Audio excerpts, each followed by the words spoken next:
celebration po ba na to, ano po ba to? Nakaplano, surprise?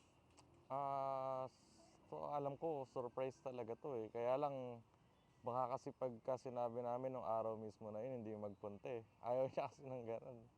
Kaya a week, a week before, sinabi na namin. Kasi para sure na napupunta siya.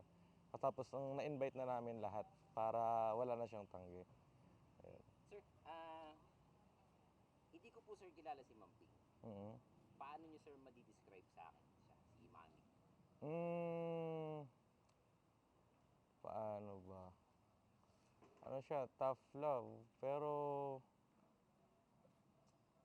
pagka ano kasi, mahigpit siya pero mamahalin mo talaga.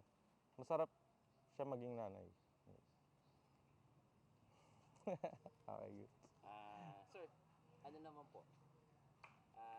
Teacher si Ma'am, di ba? Mm-mm. Sa matagal na panahon. Mm-mm.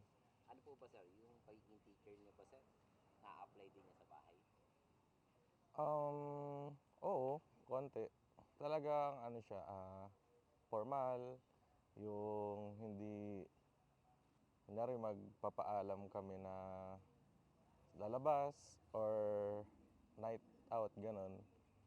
Dati oo, higpit. Pero ayun, yun siguro yung tingin kong na-apply ng pagiging teacher niya.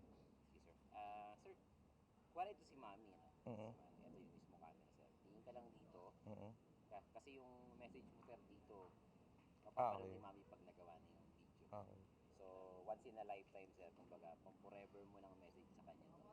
Pwede ka sir na maghingi ng sorry, yung sa mga bagay alam mo may nagagawa ka na kinasama niya ng loob, pwede ka humingi ng sorry, and then pwede ka rin sir na sa huli, maglagay ng message sa kanya, tapos pakilagay na lang sir ng I love you sorry. Sige sir, 2, and Hi, nanay. Happy birthday. Ayun, hindi ko rin in-expect na meron palang ganito na message. Alam mo naman na hindi ako naggaganto. So, ayun, unang-una, thank you. Andyan ka palagi sa hindi nauubos na paalala. Saka,